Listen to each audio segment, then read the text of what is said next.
the impossible arrival. The crystalline spires of Nexus Station caught the light of 3 distant stars, creating a display that had awed visitors for 5,000 years. Today marked the hegemony's Millennium Celebration, where 800 species gathered to honor their unified rule over the known galaxy. Supreme Overseer Cax Theta stood at the center of the Grand Assembly, his serpentine form coiled around the speaking platform, as representatives from every corner of civilized space watched in reverence. The celebration was meant to showcase the hegemony's absolute control, their perfect order, their unshakable dominion. No one expected what happened next. A ripple passed through space itself like reality had suddenly developed a crack. The massive sensor arrays surrounding Nexus Station, technology so advanced it could detect a hydrogen atom drifting through the void from a light year away, registered absolutely nothing. Yet every being present could feel it in their bones, their exoskeletons, their energy matrices. Something fundamental had changed.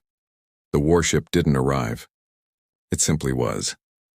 One moment, the space above the Grand Assembly contained nothing but the choreographed dance of ceremonial fighters. The next, a vessel of impossible design hung motionless in the vacuum. It was sleek where hegemony ships were bulbous, angular where they preferred curves, dark where they embraced luminescence. The hull seemed to drink in light rather than reflect it, making it difficult to determine its exact dimensions, though conservative estimates placed it at 4 kilometers in length. Panic erupted across 1,000 different species in 1,000 different ways. Some released pheromones of terror, others flashed bioluminescent warnings, and still others transmitted ultrasonic screams that shattered nearby crystals. The ceremonial fighters broke formation, their pilots struggling to acquire targeting locks on something their instruments insisted wasn't there. Supreme Overseer Cax Theta raised 4 of his 6 arms, calling for silence. His species, the Vorthak, had ruled the hegemony for 3 millennia through a combination of ruthless efficiency and technological superiority. They did not panic. They analyzed, they responded, they conquered.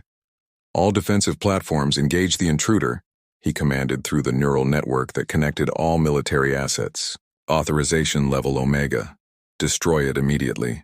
Thousands of weapons platforms came online simultaneously. Plasma cannons, antimatter projectors, gravity lances, and exotic weapons, whose very existence was classified, all turned toward the mysterious vessel. The combined firepower could have cracked a moon in half. They fired as one. The beams and projectiles passed through the ship as if it wasn't there. Not around it, not deflected by shields, but through it. The warship remained completely unaffected, hanging in space like a judgment rendered in steel and shadow. Then every communication system in the hegemony activated at once. Every screen, every neural implant, every quantum transmitter displayed the same image. A human woman appeared, wearing a uniform of deep blue with silver trim. Her dark hair was pulled back in a practical style, and her brown eyes held a mixture of determination and something else, perhaps sorrow, perhaps resolve forged in the fires of loss. "Citizens of the Galactic Hegemony," she said, speaking in perfect universal standard, before cycling through every major language in rapid succession. "I am Commander Zara Mitchell of the Earth Coalition vessel Prometheus. Humanity has returned to reclaim our place among the stars." The transmission paused, allowing the weight of those words to sink in. Across the station, across the fleet, across 800 worlds, beings who had been taught that humanity was nothing but a cautionary tale felt their certainties crumble. 4,000 years ago, Commander Mitchell continued, your predecessors made a decision. They decided that humanity's rapid advancement, our adaptability, our refusal to submit to hegemony control made us too dangerous to exist. They sent fleets to burn our worlds, to scatter our people, to erase us from history. They almost succeeded. The image shifted, showing archival footage that the hegemony had classified beyond all classification. Earth burning, Mars cracked open like an egg, the colony ships fleeing into the darkness pursued by hegemony hunters, children crying in evacuation pods, scientists destroying their research rather than let it be captured, artists watching their life's work turn to ash. But humanity has one trait that your hegemony never understood. Mitchell's voice returned, harder now. We survive. We adapt, we remember, and we evolve. Supreme Overseer Cax Theta felt something he had never experienced before. Doubt. The Vorthak had been taught from hatching that humanity's destruction had been complete, necessary, and final. The species had been too violent, too unpredictable, too innovative. They had developed faster than light travel in mere decades, had colonized dozens of systems in less than a century, had created technologies that baffled even the hegemony's best scientists. The official histories said humanity had fired first.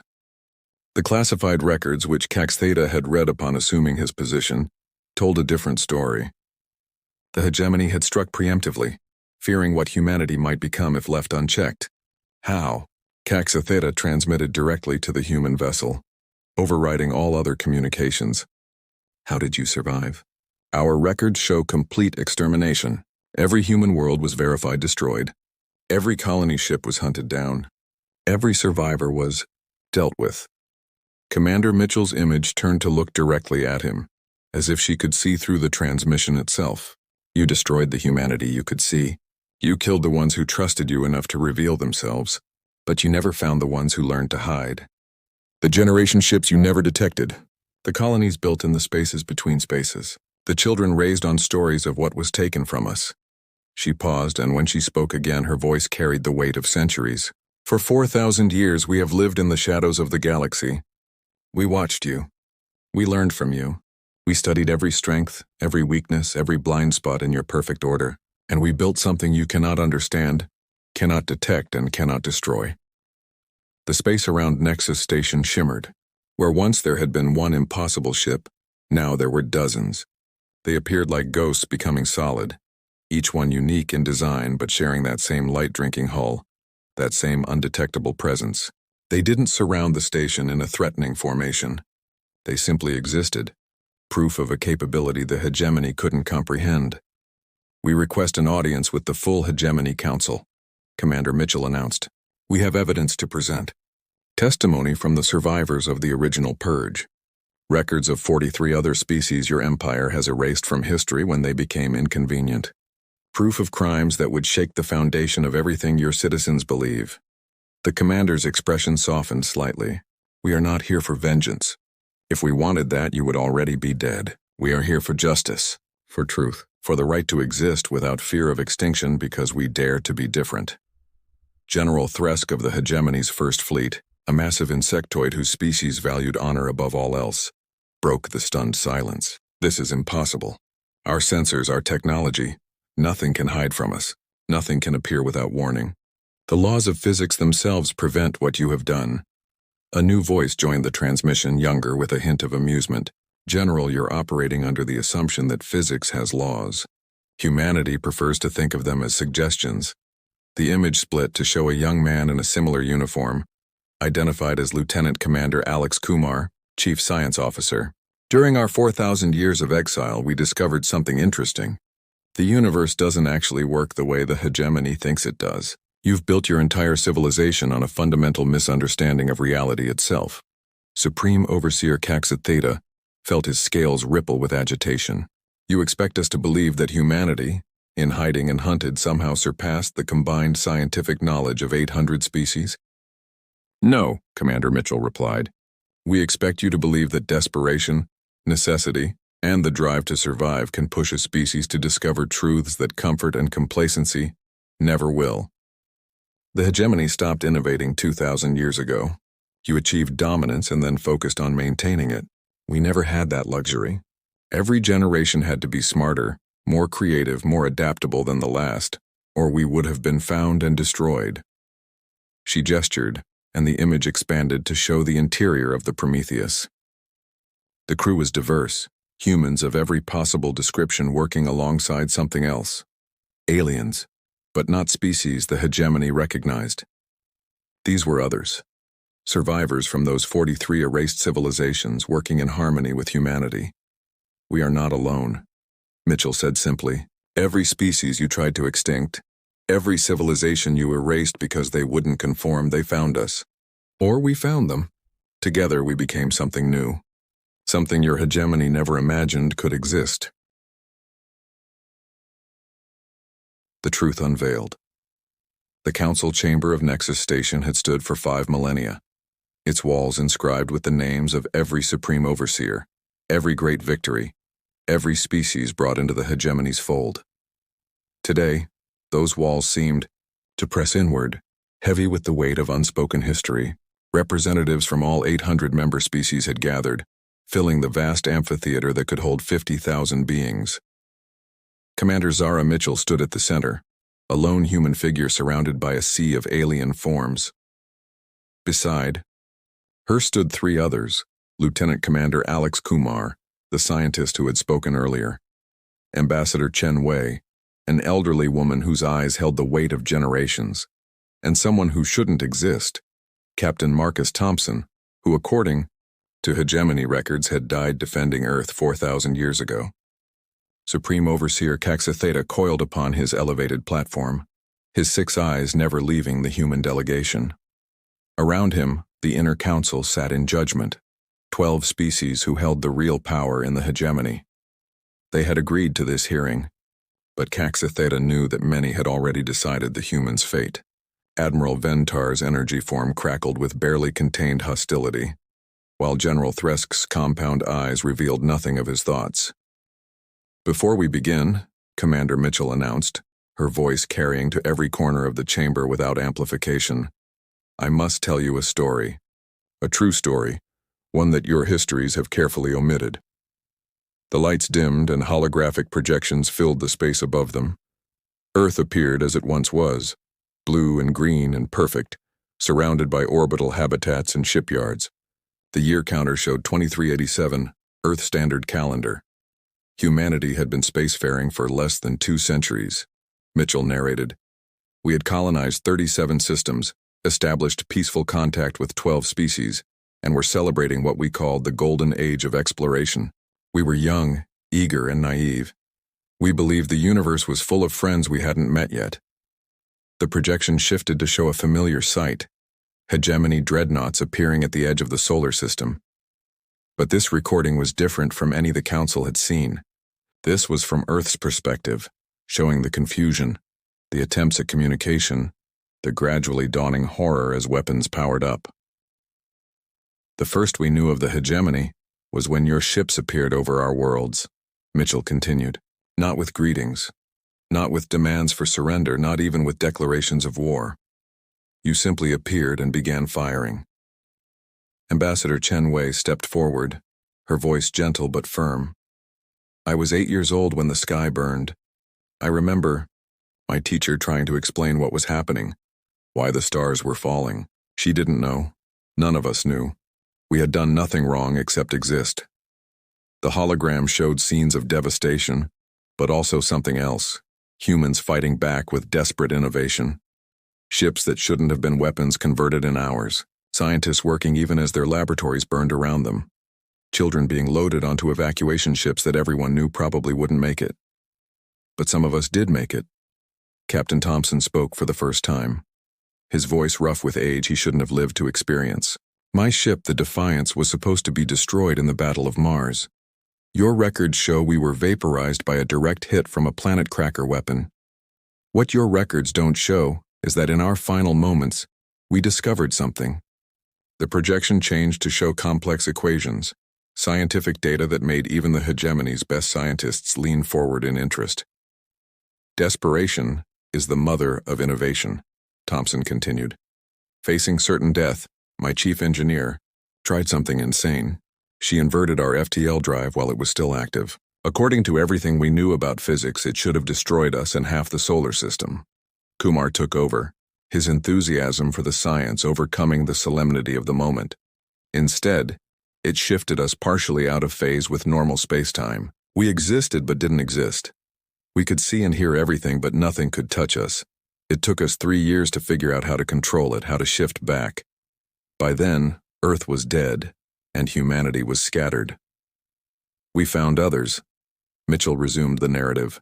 "Survivors hiding in asteroid fields, in rogue planets, in the spaces between stars. We shared what we had learned. We adapted. We evolved. And then we found them." The projection shifted to show other species, forms the Council didn't recognize, civilizations that, according to official records, had never existed. The Ashanti. Mitchell named them as each appeared. exterminated 3,000 years before humanity because they refused to surrender their cultural practices. The Void Dancers, erased 5,000 years ago because their natural ability to manipulate gravity threatened hegemony control. The Synthetic Collective, destroyed because artificial life was deemed an abomination. 43 species appeared in total, each with their own story of extinction, each with survivors who had found sanctuary with humanity or been found by them. We became the Alliance of the Lost, Chen Wei said softly. United not by choice but by necessity. Every one of us carrying the memory of worlds burned, families destroyed, futures stolen.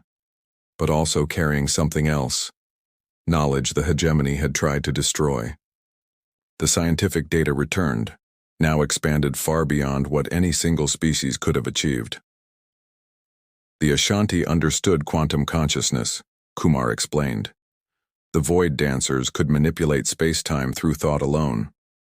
The synthetics had achieved true quantum computing. Separately, we were refugees. Together, we became something unprecedented. Supreme Overseer Cax Theta found his voice. You claim to represent 43 extinct species, yet we see only humans before us. In response, the air around the human delegation shimmered. Where 4 humans had stood, now there were dozens of beings. Some were humanoid, others were utterly alien, crystalline entities, gaseous beings contained in artificial shells, creatures of pure light, and things that defied easy description. They had been there all along, phase-shifted like their ships, invisible to every sensor, every eye that relied on conventional physics. The chamber erupted in chaos. Representatives screamed, fled, or froze in terror. Security forces raised weapons but couldn't acquire targets. The very foundations of everything they believed were crumbling before their eyes. Order, Cax Theta commanded, his voice cutting through the panic. I will have order. Gradually, the chaos subsided, though the fear remained palpable. The Alliance delegation stood calmly, making no aggressive moves, simply existing as proof of the impossible. For 4,000 years, Commander Mitchell said, we have lived beyond your reach, building a civilization based not on dominance but on cooperation, not on uniformity but on diversity. We have cities in folded space, fleets that exist in multiple dimensions simultaneously, technologies that your scientists would call magic because they operate on principles you've never discovered. General Thresk, who had remained silent until now, clicked his mandibles in what his species considered deep thought. If you have such power, why reveal yourselves now? Why not remain hidden? Because hiding is not living, Chen Wei answered. Our children deserve to walk on real worlds under real suns. They deserve to interact with the greater galaxy without fear, and because. She paused, looking directly at the inner council. The hegemony is dying. The statement sent another shockwave through the chamber. Admiral Ventar's energy form flared with indignation. The hegemony has stood for 12,000 years. We control 800 systems. We are eternal. You are stagnant, Kumar countered, bringing up new projections. Your last significant scientific advancement was 2,000 years ago. Your population growth has flatlined. 17 of your member species are facing extinction from genetic bottlenecking because you enforce breeding restrictions. You've become so focused on maintaining control that you've forgotten how to grow. The data was undeniable, pulled from the hegemony's own records. The empire that claimed to be eternal was slowly dying, choking on its own rigid structure. We offer an alternative, Mitchell announced. Not conquest, not replacement, but transformation. The Alliance of the Lost has spent 4 millennia learning to survive together despite our differences. We've developed technologies that could revolutionize your medicine, your agriculture, your energy production. We offer trade, knowledge exchange, mutual growth. And if we refuse? Cax Theta asked, though he suspected he knew the answer. Then we continue as we have, Mitchell replied simply. We remain hidden beyond your reach, developing and growing while you slowly decay. Your choice isn't between accepting us or destroying us. You've already proven you can't do the latter. Your choice is between evolution and extinction. Admiral Ventar's form pulsed violently. "This is blackmail. Extortion. You threaten us with—" "We threaten you with nothing," Captain Thompson interrupted. "We simply offer you the truth. The hegemony's way of governing through fear and control is dying. You can either adapt or be replaced by something that will. If not us, then the next species you try to extinct who manages to escape. Or the one after that. How many enemies can you create before one of them succeeds in ending you?" The chamber fell silent as the weight of that question settled over them. Every representative present knew of at least one species that had been peacefully integrated into the hegemony through force. How many others had stories like humanity's? How many other survivors might be out there waiting? Counselor Fayana, representative of the Etherian Commonwealth and known for her pragmatism, floated forward. "You speak of evidence, of crimes. Present it fully and let us judge." For the next 6 hours, the Alliance presented their case. Testimony from survivors of each extinction, video recordings thought destroyed, scientific data proving that every extinction had been preemptive, not defensive, evidence that the hegemony had systematically destroyed any civilization that might have challenged their monopoly on power. The most damning evidence came from within the hegemony itself. Whistleblowers who had been silenced, scientists whose discoveries had been suppressed, entire departments dedicated to rewriting history to maintain the narrative of hegemony supremacy and benevolence. As the evidence mounted, the mood in the chamber shifted from disbelief to horror to shame. Many representatives had genuinely believed they were part of a peaceful, protective empire. The truth was devastating. Finally, as the presentation concluded, Supreme Overseer Caxitheta uncoiled himself fully, rising to his maximum height. The chamber held its breath, waiting for his response. The fate of the galaxy hung in the balance. "The evidence is compelling," he said slowly, "and undeniable. The hegemony has committed crimes that cannot be excused or forgotten." He paused, his 6 eyes scanning the chamber. "But I am not my predecessors. We are not bound by their choices. The question before us is not what was done, but what we do now." He turned to Commander Mitchell. "Your alliance offers partnership. What are your terms?" Mitchell stepped forward. "Full recognition of all surviving species.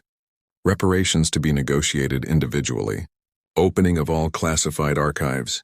Truth and reconciliation committees to address historical crimes. And most importantly, fundamental restructuring of the hegemony government to prevent any species from holding absolute power again." "Those terms would mean the end of the hegemony as we know it," General Thresk observed. "Yes," Mitchell agreed, "but perhaps the beginning of something better.